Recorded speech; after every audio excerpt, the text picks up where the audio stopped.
Hi everyone, welcome back, and we're here for another episode of our Lakehouse blog videos. Here's my partner in crime, Sam. Sam, thank you for being here again. And today we're going to talk about the pros and cons and everything that goes into our industry. We're in a very underappreciated field, and feel free to disagree with me at any point, Sam. Especially as we talked about last episode, like AI is kind of taken like a lot of people's jobs. It's definitely impacted us in the digital design realm a little bit. There is that to be concerned about, especially new kids actually coming into this field too. I mean, that's something that is kind of a big concern. Also, I was told at CCS too that, oh my gosh, JJ, you're going to move to California, work in a studio, and you're going to be making bank. None of those came true.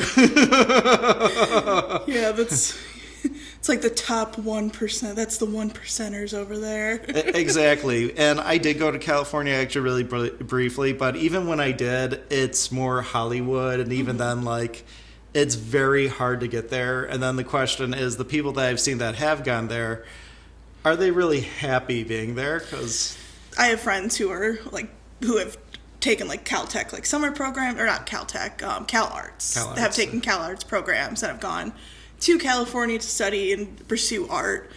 And she's definitely gleaned a lot from that experience. She's like, I've shown you some of her work, her colors, or her saturation is just so vibrant and so incredible. But I think something that I see more and more of is people saying, like, you know, you don't have to do all of that, like, to be successful in the arts. You know, you've said so yourself. You're like, you know, you went to CCS and you went to school right here in Michigan. And, you know, here you are, however many years later. How old are you? Yeah. Fortunately, going to be 38 until... I know, right? But it's like, you know, look at where you are. Look at what you've made. And that was all possible without, you know, having to make it big in Hollywood. But so it's truly one of the careers you can do anywhere and with any experience. But I also think people hear that and they take it to mean, oh, being an artist is easy. Yes.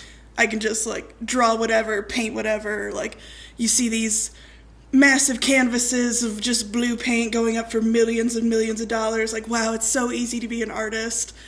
And, like, truthfully, it's not. Like, it's very complicated. It's very difficult. Mm-hmm. Even some of the best artists I know still struggle, and there is the stereotype of like the starving artist or mm-hmm. struggling artist. It's so true, and even the best of the best have it very tough. Mm-hmm. Like, I have a roommate named Peter, Tumping Wang Peter, if you see this right now, big shout out to you. But love you, Peter. He was my roommate and such a talented fine artist in illustration and painting and just drawing, but he could tell you himself, even just trying to make a living selling paintings, mm-hmm. I mean, it's feast or famine. You could have, you know, where you sell a few paintings and actually like do well one month, and the next few months could just be very barren. Mm-hmm. So you almost need like a substitute, like either part-time job or something just to keep that income flowing. Because, I mean, how else are you really going to sell like fine arts? Like, it's really difficult. Even like with Etsy and everything online, again, it could be feast or famine.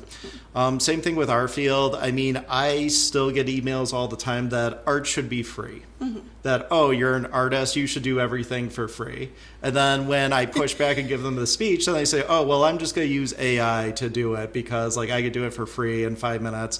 But then it also comes out like garbage. Then they come back to us anyways. So then it's just like, you know, what's going on here? It's the same people who insist that it's a failing career, that you're going to be a starving artist.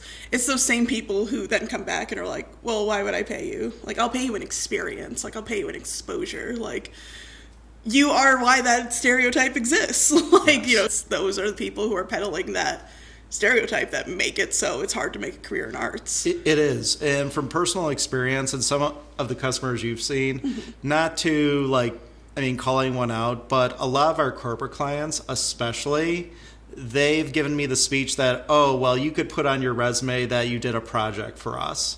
Thinking like, ooh, yeah, that's really... I'll show that to DTE. Yeah, like it's really gonna pay our bills. Like it's really gonna make a difference. And then even if you do put it on your resume, most people just look at it and say, oh, that's nice. It doesn't really open any doors. It doesn't further your career. It doesn't change anything. I've had plenty of professors and even family members deter me now that like, oh, like you can't make this happen, even though we're standing in my dream and I have made it happen. But even then, it's a reality that we have to talk about, which is it is very complicated.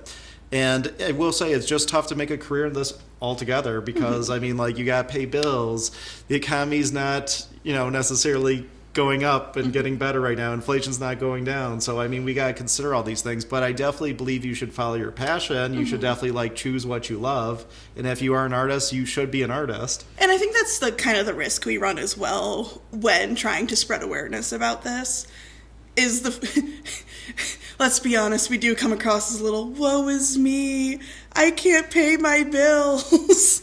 It does come across in a certain way, but I also think, there is something to be said about just, again, the effort that goes into it.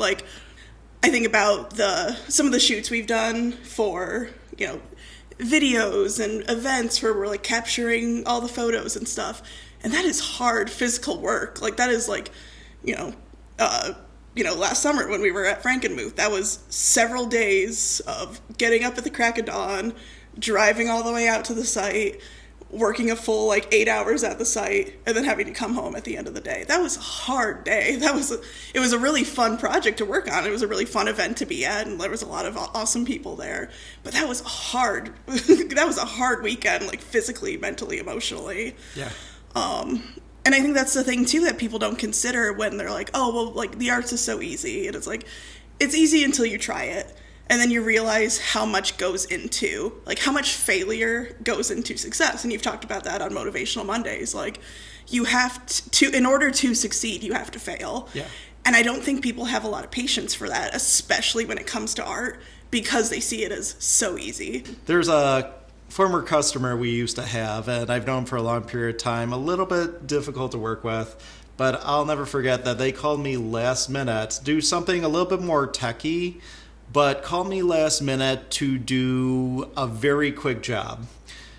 And they even said this, is very time sensitive. I'm actually leaving out of town in the next 3 days. I need this done. Regardless of whatever you've got going on your schedule and plate, I need this done. So, out of the kindness of my heart, I drove back and forth between Brighton, our main office, to Orchard Lake area through construction, with gas being as expensive as it is, and literally did everything to get everything the way that they wanted, every little detail. In fact, they were so particular that they were talking about, I need it to do this, this, and this. I need you to design it so it looks like this. It has to be in this specific order. Do this function, so on and so forth and so forth. So it's a very tedious task on top of it. And to just drop everything, do 3 days worth of work, plus it's exhausting just dodging traffic, dealing with construction, so on and so forth. I think you guys get the picture that are watching this. So on the third day, I literally got it done right in the evening. Showed up to that person's house, gave them the project. They were flabbergasted. They were amazed. They said, you did everything I wanted plus more. By the way, I have a gift for you. And I'm thinking, okay, this is awesome, a gift. So she hands me a check. And I'm looking at her just I didn't give you an invoice, or I didn't give you my time and effort. And I look at the check, it's only for $250, which I spent alone over $100 worth of gas. And she turns to me and says, this is your value for working so hard for 3 days and for doing all these tedious tasks. And I've never been so pissed off and upset. There are people that kind of set that tone or try to set that tone for us, but being in this field, definitely never forget your value and your passion. You're always going to deal with different degrees of customers and their personalities, so you're always going to have curveballs. Any field that has to deal with people, you're going to get curveballs, but never forget about your passion value, because it's really going to push you to continue doing what you love, to follow your passions of the arts, and just to continue just to be more happy, just because I see a lot of people that go into fields that they don't want to do and they're miserable. So why would you do that when you could just do what you want? Be an artist, be a photographer, be a designer, be a web developer, be all the above. And, that's the thing too, is just follow your passions, as we've talked about. Yeah. There's never going to be the perfect client. Every client comes with its own set of challenges. Some more than others. Some challenges are really funny and we get to laugh about later. Some challenges are really infuriating that we have to do little therapy sessions about. But there are really good customers or there are really good clients that are like, super cooperative, super generous, super,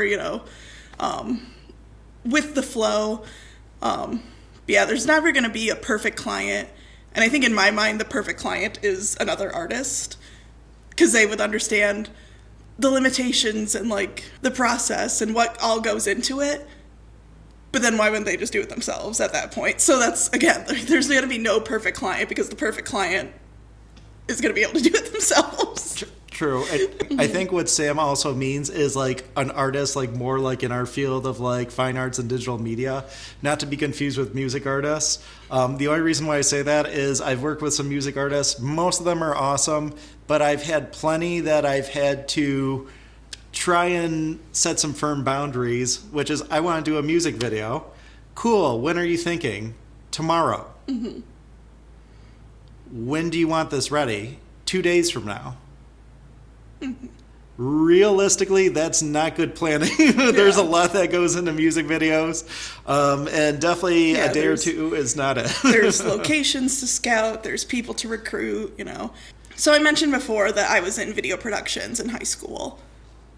And a lot of times when you're in high school and you have other like classes going on, other projects to schedule, video productions kind of takes a back seat to all of the other like more important classwork that you have to get done.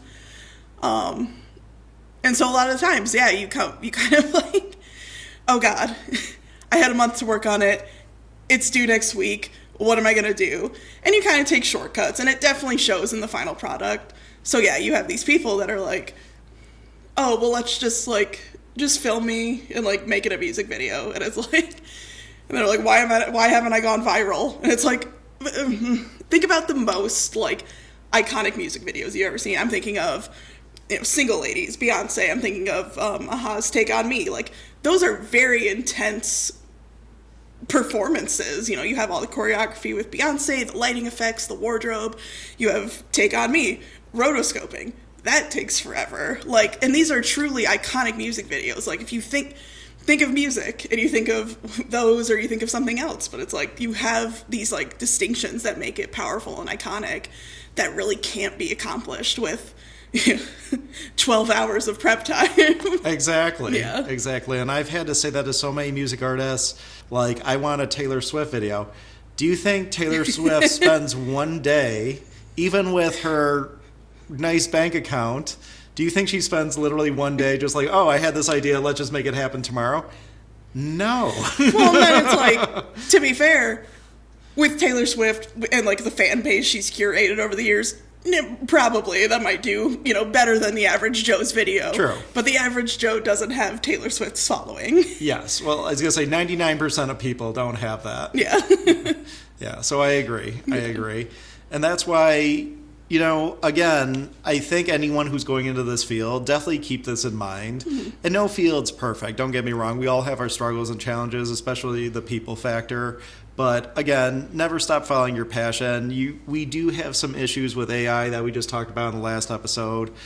We do have to deal with the different personalities of people just saying, oh, art's free, so you should do this for free. Or they try and almost like trick you, like, oh, well, we're so-and-so, we're a big corporate client. If you put this on your resume and do everything for free, well, like you could say you work with so-and-so. Every client who does that thinks they're the first to do it. Yeah. And it's really funny every time because they don't expect you to call them on it. Yes. And they're like, well, I was being so sneaky and so crafty. And it's like, you really weren't. Like, yes. In fact, recently there's a customer that we've worked with. They're a corporate client. They came to me asking to do a bunch of design and print stuff. And we've helped them out before. So they kind of insinuate to me, oh, well, even though we got your estimate for all these things, well, we might have someone who could do it for free and so on and so forth, so that they could put their name on on their stuff and say they work with us. My new response is, fine, go on ahead. Exactly. Sure, go on ahead. And guess what happened 2 weeks later? Mm-hmm. So it turns out they were bluffing, which I had a feeling they were bluffing. So they came back saying, okay, basically we concede. Please go on ahead and print those. So, yeah, Yeah, everyone always knows a guy. Everyone's always Rick, what's his name from Pawn Stars? Like, I've got a guy that can do this for free, or can do this for $200, or I can do this for, peanuts and a tarp to sleep under at night. Like, and I think, again, that goes back to that, like, starving artist mentality, where it's like, well, I have someone who can do it cheaper. Yeah. It's, like, so clear you don't, like, value them if that's what you're willing to. Yes. If you're willing to use them as, like, a bargaining chip to try to get another artist to sacrifice their worth by throwing another artist under the bus. Like, yes. I don't know. We talked about customers that need therapy appointments afterwards. That's one of them, where it's just like, oh my God, it's so frustrating. It is. So let me put the shoe on the other foot. So if you did 3 days worth of work and did this, your value should be this. And they looked at me and just, said like, well, no, because my value so and so and so forth. I stopped. So why is it okay when you devalue me, but when I try and do it to you, it's okay? And also, I have more experience than you. I have a higher education than you. I have multiple facilities. You have none. And I'm not trying to, like, compare, but at the same time, too, that doesn't make sense. And eventually I caught them in a trap to where they couldn't respond. I could see it's just like, because what you did was wrong. Mm-hmm. And that's the thing with a lot of people in the world, which is a lot of them know it's wrong. That's exactly that. They know it's wrong. And it's like, they're just like, I'm going to try it anyway. And it's like, a part of me respects the hustle, right? Like, while what we do is awesome and I love coming to work every day to do it, it's not a necessity, I would argue that this is definitely, a service that it's a service, like just the same way that a mechanic is a service. I could, in theory, try to figure out what's wrong with my car. I could spend hours doing the research. I could spend, however, like hundreds of dollars to like find the part myself, and even more hundreds of dollars in like free labor trying to fix it myself, only for it to be awful in the end and still result in my engine exploding. Or I could just take it to the mechanic and be like, do what you can. And I think our field is sort of the same way, where it's like, like, oh, I could do this myself. Like, I could do this myself in Canva. I could do this myself in Wix. And yeah, you can. And that's awesome. Like, if you're able to use those tools to your full disposal and, like, save as much money as you possibly can, especially as a startup business, sure, do that. But it's also a case when, I'm going to design a logo for myself. I don't know anything about design principles. I just kind of like throw something together with clip art, and then I'm going to put it on a flyer and like try to advertise myself. And it's like, it looks amateurish. And the same way me fixing my car would be amateurish. It does. And I don't say that to be like cruel. Like, I think every artist starts at some place. Like, no one look at my sketchbooks from middle school. Like, the art is trash. Like, I look at it fondly, but also with a bit of embarrassment. Yeah. Again, same way as a mechanic. It's like, oh yeah, my first big job was fixing my dad's lawnmower, and that blew up. Like, everyone's got, again, you have to fail to succeed. And again, I don't think people have the patience to do that. So when they just, I'm going to design the logo myself, or I'm going to whip it up in Canva, they do just whip it up. Like, yes. Like it's, they're wanting like a fully baked cake. It's like the cake from Sleeping Beauty. They're like, we're going to make a cake for Aurora's birthday. But they're just kind of like, they're fairies. They don't need to eat. They don't know what cooking is. So it's just kind of like, fold in the egg. What does that mean? And she's folding in full eggs.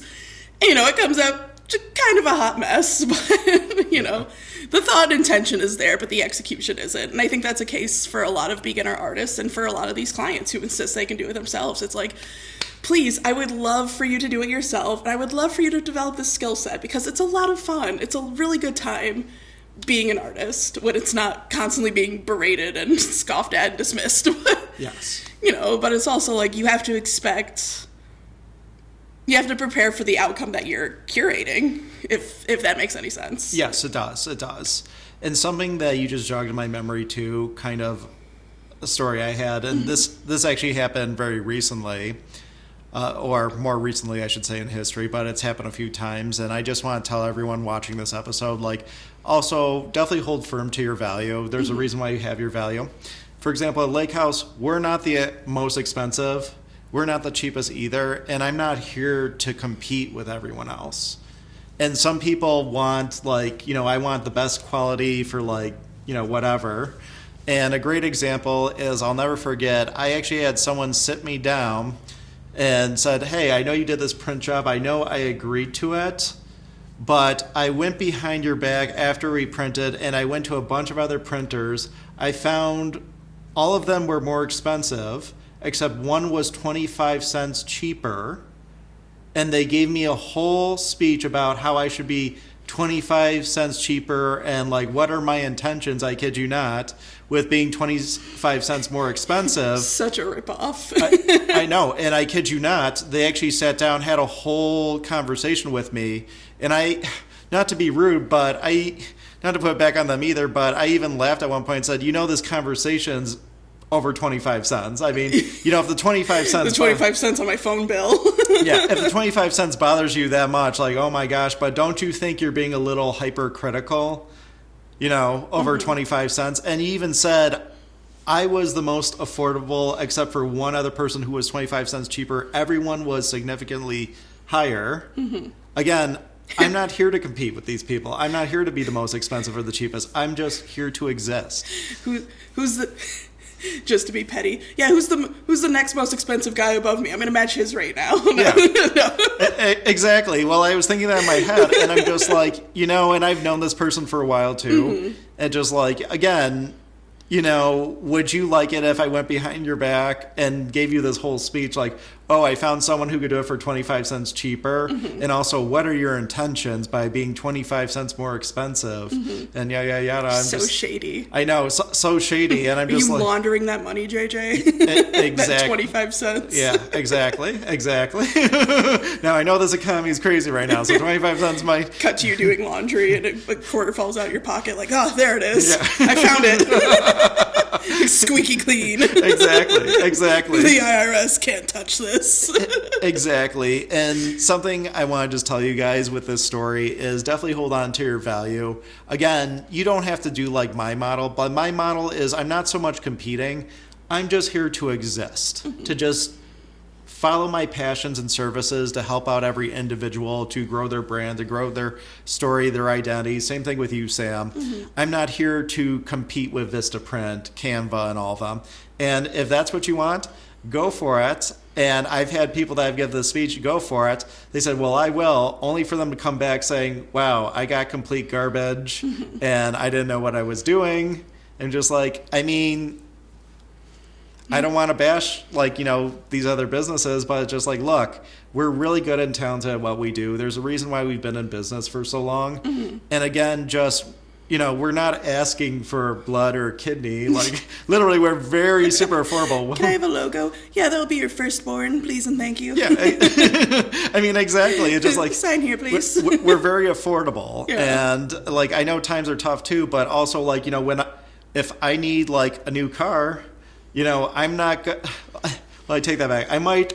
try and negotiate with someone a little bit, but there's a certain point that, okay, hypothetically, let's say I want a Jaguar. I'm not gonna say, well, you should do it for like a brand new Jaguar for like $1,500. The guy will tell me to go take a hike right then and there. Well, and then I think too, as much as we're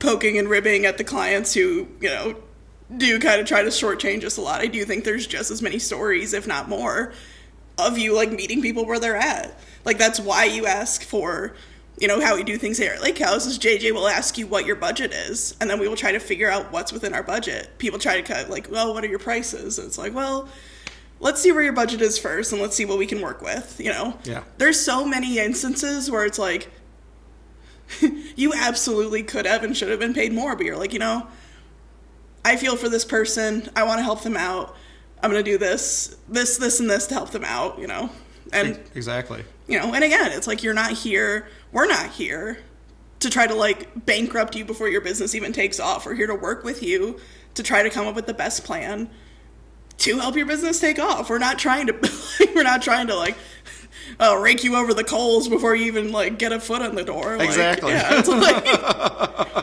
we're not we're villains. We're not monsters. Right.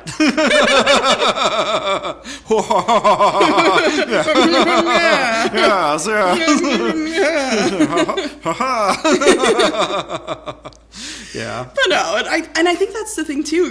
Talking about like being villainous and like tying it into your idea of like I just want to follow my passion. For some reason, that's like so vilified in our society, and I understand because like our society values like hustle culture and side gigs and like trying to like make it ahead by any means necessary.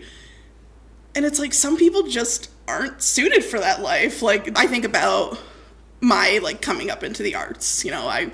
From a young age, I've been, a pretty creative person. I danced my whole life. I've always taken an interest to creativity.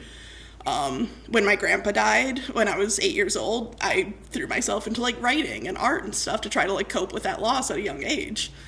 I've always wanted to do something creative with my life. And there have been times where I've tried to like take the more like sensible approach and like the real jobs and like, as I mentioned, like the first video we did, I went to GVSU for a pre-med program.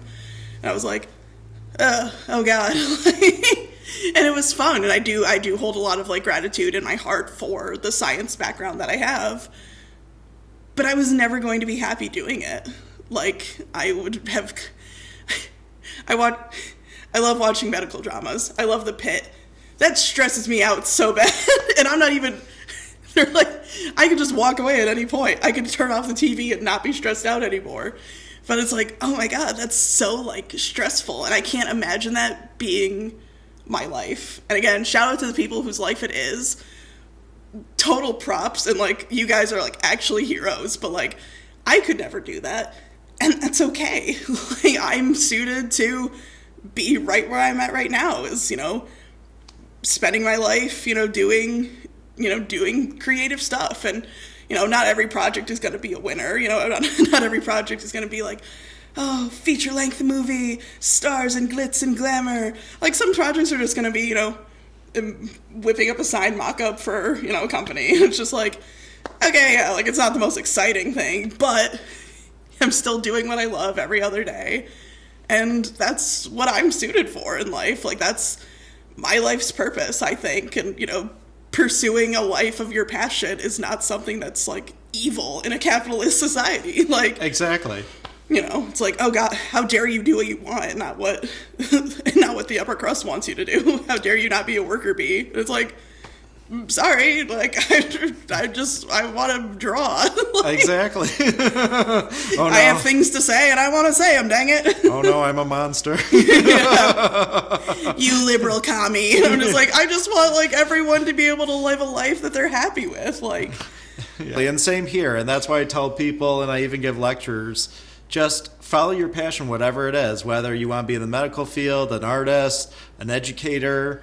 Just do what makes you happy, because life is so short and so hectic and crazy. Why on earth would you want to do something that's going to make you miserable for X amount of years for you to get burnt out anyways and then have to switch careers eventually, which unfortunately I've seen that happen too many times with people I know. Mm-hmm. And it's just like, you're too young to start over again. Or not too young. You're too young. But also I've seen people like It's hard to start over again easily, like at an older age. Like definitely like... You can, like, I see people, like, like my age and, like, like, kind of, like, in our age range who are like, oh, I didn't go to, like, college, but, like, I really want to, but I'm worried I'm going to be, like, too old there. And it's like, yeah, you're probably going to run the risk of, like, you're probably going to have some trouble, like, in, like, the social circles with a bunch of 17, 18-year-olds who are living alone for the first time. But I don't think you should limit yourself just because you're afraid of what other people will think of you. Exactly. Like, who gives a shit? Like, and that's something like that is, and again, just like with art, that mentality has taken my whole life to build up to, of just like, just screw it. Who cares what people think of you? Like, the stuff I'm into now is stuff I was into when I was in high school and middle school, but was just too embarrassed about because of, like, bullies and stuff. But now I'm like, I'm nearly 30 years old. Who gives a crap? Like, who gives a crap if I like anime? Like, or, exactly. you know, animated, like, TV shows. And, like, who cares that I still play Dungeons and Dragons? Like, who cares? It's your life. Live it. Yeah. Like, I personally love Godzilla, Pokemon, and Transformers. And literally, one thing really quick that I'm super proud of, it's not like a award or accomplishment, but a few years ago for my nephew's birthday, I used to just like teach him everything about like Pokemon and Transformers and Godzilla. That when he had a birthday party, all of a sudden I got surrounded by all these little munchkins. And they're looking at me and they're going, "Are you the guy? Are you the guy?" I'm like, what's going on here? It's just like, you've got the stuff. yeah, you're the guy that knows everything about Pokemon and Transformers and Godzilla. Like, your nephew was telling us all about you. And, like, basically, like, I was a celebrity. One kid even's like, "Can I shake your hand?" And he was, like, nervous. And I showed him, he was like, "Oh, my God. Oh, my God. I'm never washing this hand again." Yeah, and I'm just like, man, is this what celebrities feel like? I mean, this is cool, but also, like, yeah, going back to what you said, like, who cares? Like, have fun with it. Yeah. I see a lot of the sentiment of like, well, why are you fighting so hard against AI? And like, you know, what's the point? It's inevitable. It's here. Like, just succumb to the AI slop. And it's like, you know, I have a niece. And like, you know, she's 3. So granted, like, her artistic talent is, you know, paint, like, crayons. Like, but it's like, I want her to be able to like foster that within herself. Like, I want her to like, you know, I want her to go through the ups and downs of being an artist that we all went through, where it's like, you know, like, my art's not very good and it's kind of embarrassing, like, and then like for their parents to be like, you know, do you want to learn how to be better at it? You got to keep practicing, you got to keep trying. And I want her to have that option to, again, like with our clients, like, build that skill set, find that enjoyment, and like, it'll get there eventually. Like, you don't have to be good at something immediately. Exactly. And again, that ties back to our like obsession with like hustle culture. It's like, if it's not good immediately, it's basically worthless. And it's like, there's nothing worthless about like putting your all into something and like trying to live a life that makes you proud, whatever that is. So yeah, and it's like, I don't want my niece to have to grow up in a world where it's like, yeah, you should be embarrassed. That's ugly. Like, you should just tell ChatGPT what you wanted to draw and just call it a day. Like, right. Okay, then what's the point of, you know, the... Exactly.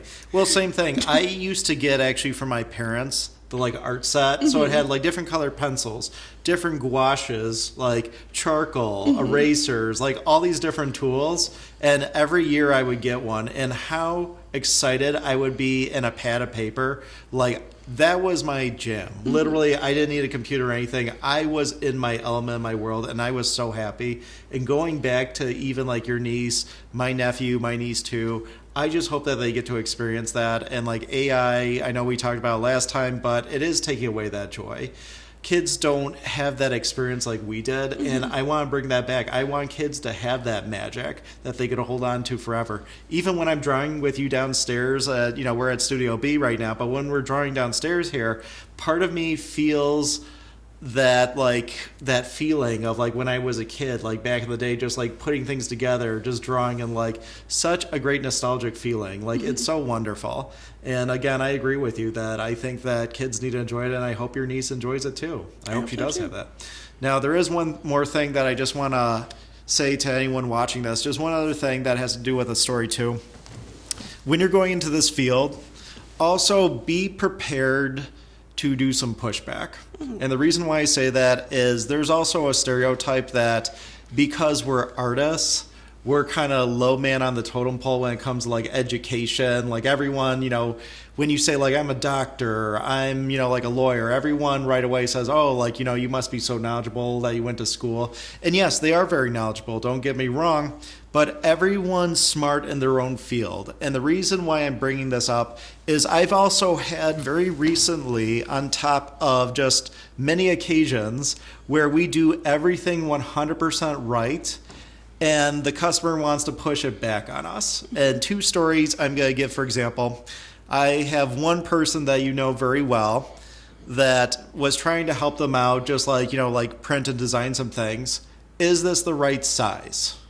Did you measure this before I, start putting this together, whatnot?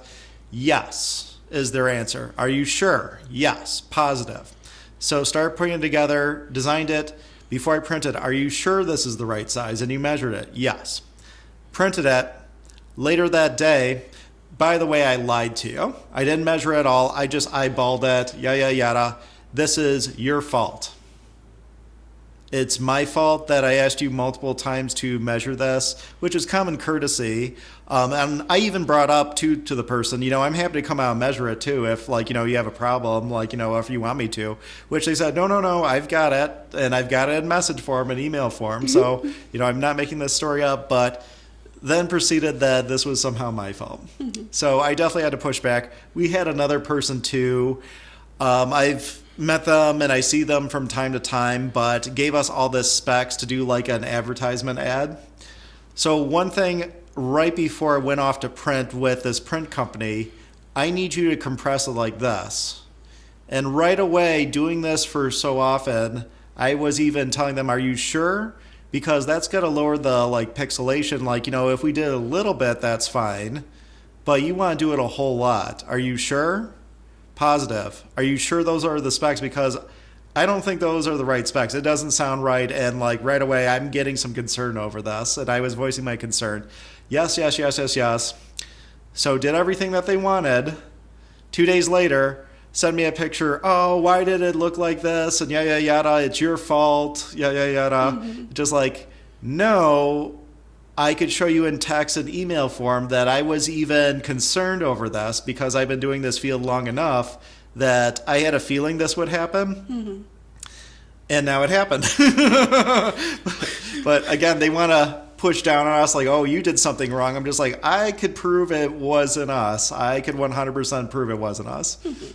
Well, and again, that's part of what you're paying for with our experience is our ability to be I don't know any print publication that allows a 3x12 sized ad. Are you sure you have your dimensions right? Yeah, they'll swear up and down oh yeah, I know what I'm talking about. It's why didn't you call me on this? We did. Oh my God. So many times we were are you sure? Again, it comes down to the customer's always right in terms of taste. Yeah, so I agree with you, Sam. You're getting the experience as well. And we are very well seasoned here at Lakehouse. We have a beautiful thing going on here. But going back to, if you're thinking about going in this field, I know that some of this is funny and I know some of it's a little bit concerning, but this is the reality of what to expect when you go into our field. And again, no field's perfect. We all have our challenges. We all have the people factor to deal with. But if you love doing this and you're very passionate about it, you should. You should go into this field. And again, if you have the right people in your corner, that makes anything easier. I talk with JJ, again, when we have these difficult clients, it's man, thank God we have each other to be able to be oh yeah, okay, cool, sounds good, have a good day. Were you listening to that? That was crazy. It's so nice to be able to have that person that's just your sounding board for the insanity you're going to come into contact with if you're thinking about becoming an artist or doing art professionally like we do. So yeah, it's definitely, finding the right people, and, if you can't find the right people, build something that will attract the right people, Exactly. And again, it's not going to be easy, but the only way that arts is going to survive is if we continue to just be fine, I'll do it myself. Yeah, exactly. There's nothing wrong with taking your time and perfecting a craft until it's something that you're proud of. There's no shame in that. And it just sucks that we don't live in a society that properly fosters that so that everyone can have the opportunity to do that. Exactly. I'm not saying this to my fellow liberal arts students, to my fellow art students. Everyone should be able to I think of my dad and my younger brother. They're both blue collar men through and through, but my dad's an engineer, And I remember growing up, like, seeing all of his, like, engineering, like, automotive designs. And it's like, wow, you are, like, really talented, Dad. Like, and then, you know, my younger brother, he's kind of the same way. He's a welder now. But I remember growing up, he would make, like, the coolest lures and stuff, like, for fishing. It's like, that's an art form in and of itself. But it's just, like, you know, and not to say, like, welding isn't an art form. It definitely is. You should see the stuff on TikTok people are making, like, experimenting with, like, the color from, like, the heat of the flame. Like, that, talk about combining science and art. That's so cool. But anyway, I digress. But it's like, all of that stuff is so important. It is. But wouldn't it be nice if you were also able to do it to, like, your own enjoyment and the betterment of yourself and your soul? Like, exactly. 100%. And I totally agree. Yeah. And that's why anyone watching this again, like, definitely keep that in mind. I mean, this is a lot of our own experience and stories that we're sharing with you to, I mean, wisen you up to our industry, let you know, like, the reality. Like, there's a lot of good in our industry, but there are some challenges too. Again, no job is perfect, and it's more just figuring out and listening to us and understanding, is this for me? Is my passion and value enough for me to move forward? You know, is this the right decision? I mean, it's a lot to take in, a lot to consider, but hopefully this inspires you. Hopefully this moves you and motivates you. And anyone who is a future artist that's watching this, I really hope that you pursue your dreams. It's very important because, again, life is short. Life has a weird sense of humor. I'm still trying to figure out what that sense of humor is, but it's not a great one at times. Yeah.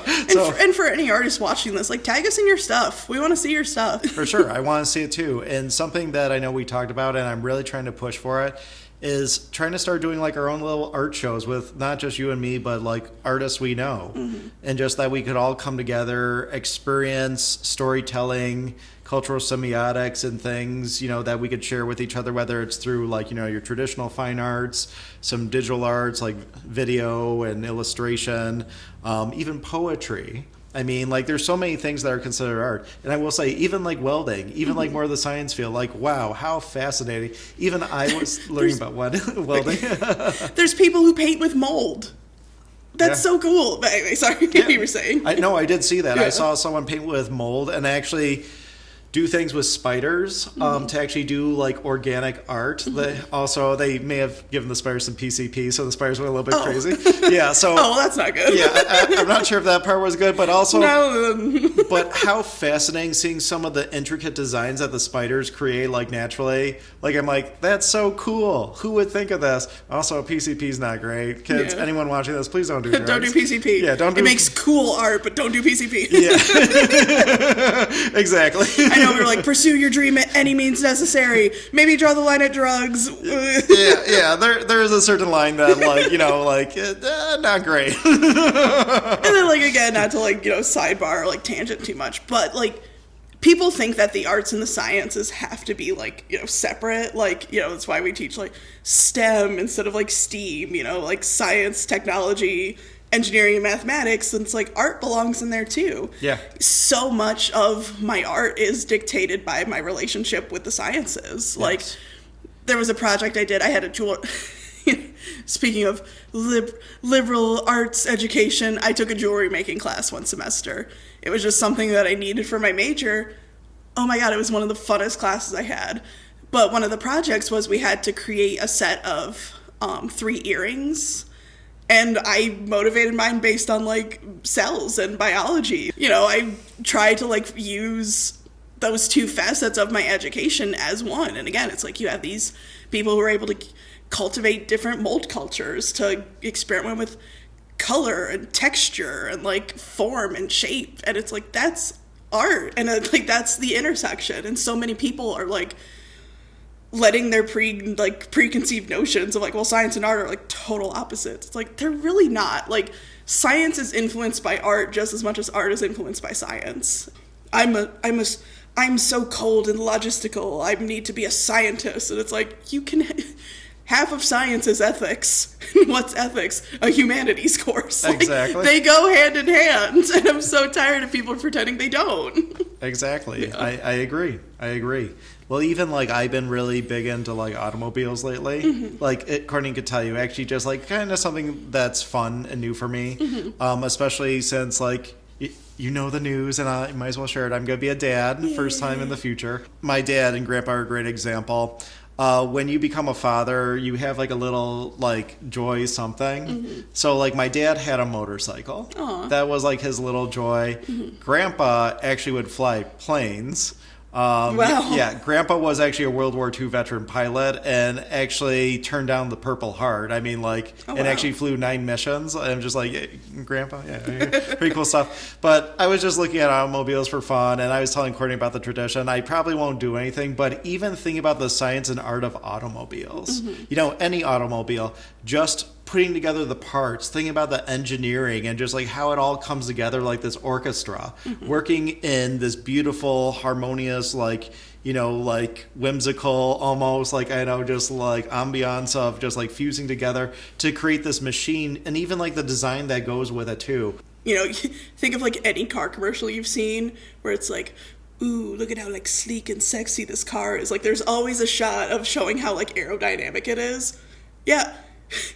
Aerodynamics. That's the most science it gets. It's just like, and you have to like balance that with aesthetics. Like, Yeah. like, oh yeah, like, you know, look at how like it's so smooth and so buttery. You can cut through the air on the highway or whatever. And it's like, yeah, that's science.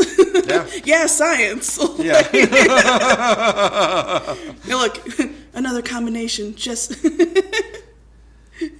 Jesse Pinkman, an artist and a scientist, a chemist. Oh my gosh, never thought of it that way, Sam. I But make a lot of Breaking Bad references on this podcast. it's all right. Well, who doesn't love Jesse Pinkman? Yeah. But going back to, again, you know, I hope anyone watching this, send us your art. Definitely, we want to see it. We want to hear it. Whether it's your traditional art, digital art, something even out of the box. Like, I love theater, I love poetry, I love literature. I mean, to me, those are all art fields. Science is an art. Cooking is an art. Everything's an art when it comes down to it. Let us know, like, what your passion is. Send us some samples of, like, what you do, because I'm really fascinated. And hopefully, you know, what Sam and I are talking about, like, inspires you, gives you some idea of, like, the experiences we have. So if you decide to go into, like, an art or artistic field, like, you know, this helps like give you some light, some, you know, some knowledge, something to really consider. And definitely stay tuned for more Lakehouse blog videos. Also, don't forget to subscribe to our channel and also check out our other social media. Take care.